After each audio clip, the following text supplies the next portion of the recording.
Assalamualaikum warahmatullahi wabarakatuh dan salam sejahtera semua.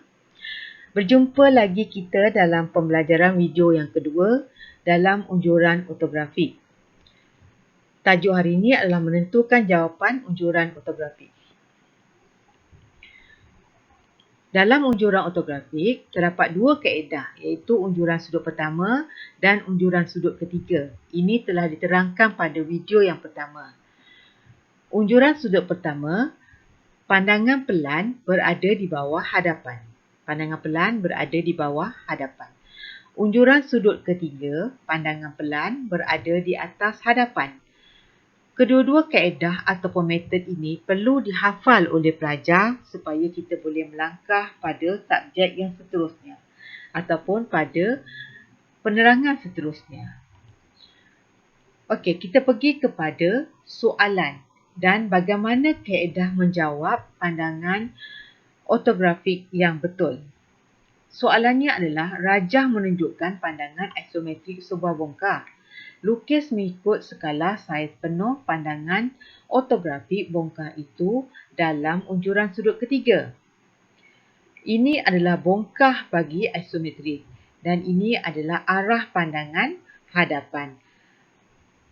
Apa yang Umi nak terangkan di sini ialah bagaimana hendak menentukan pandangan hadapan ini pada soalan yang diberi di sini mengikut kehendak soalan sama ada kehendaknya unjuran sudut ketiga ataupun unjuran sudut pertama.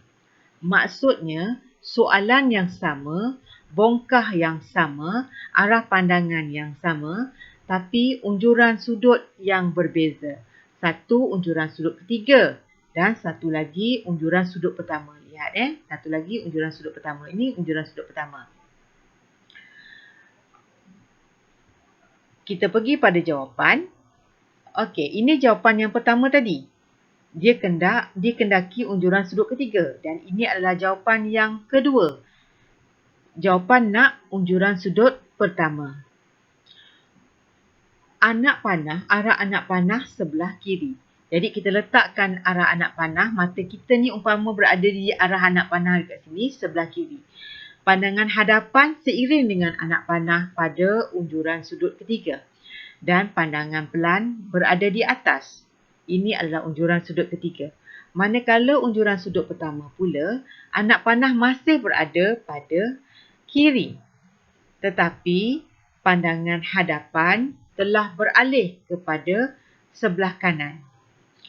Di sebelah atas kanan. Dan pandangan pipi berada di bawah hadapan. Ini adalah unjuran sudut jawapan bagi soalan kedua iaitu unjuran sudut pertama.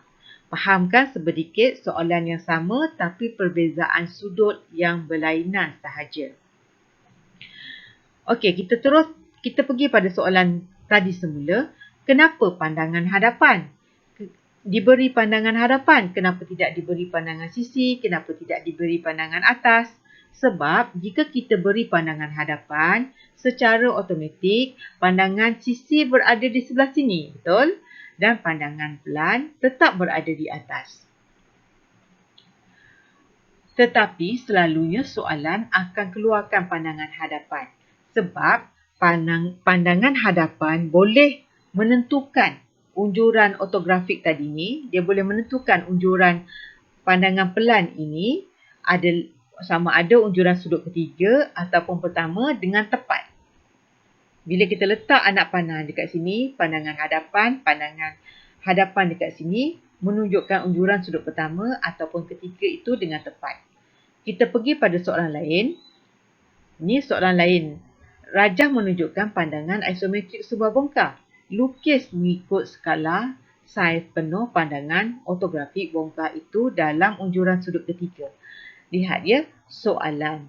Bongkar yang berlainan, pandangan hadapan telah berubah di sebelah kanan. Unjuran sudut ketiga. Ini soalan yang sama, unjuran sudut pertama, bongkar yang sama pada pandangan arah hadapan. Ini dia jawapan. Ini jawapan yang pertama. unjuran sudut ketiga dan ini adalah jawapan yang kedua, unjuran sudut pertama. Kita lihat anak panah. Anak panah ini adalah mata kita. Jadi, pandangan hadapan, bila anak panah berada di sebelah kanan, kita letakkan anak panah di sebelah kanan, umpama mata kita.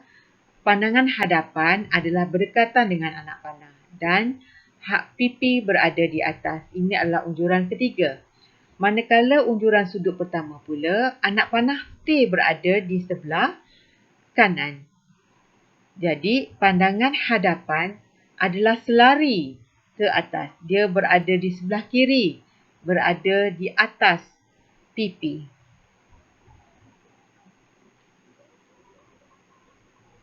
Harap pelajar semua faham bagaimana hendak meletakkan jawapan bagi unjuran ortografik bila soalan diberi. Sama ada unjuran sudut ketiga ataupun unjuran sudut pertama. Seterusnya sebenarnya kita nak mula melukis unjuran ortografik, tapi untuk merakam kita tidak boleh merakam lama. Jadi penerangan sedikit tentang bila kita nak membina unjuran ortografik, kita perlukan garisan center tengah ini dan garisan di sini. Nanti Umi akan terangkan dengan lebih lanjut pada video yang ketiga. Kita akan mula melukis unjuran ortografik menggunakan AutoCAD. Sekian untuk kali ini. Hingga berjumpa lagi di lain masa. Assalamualaikum warahmatullahi wabarakatuh. Sekian, terima kasih.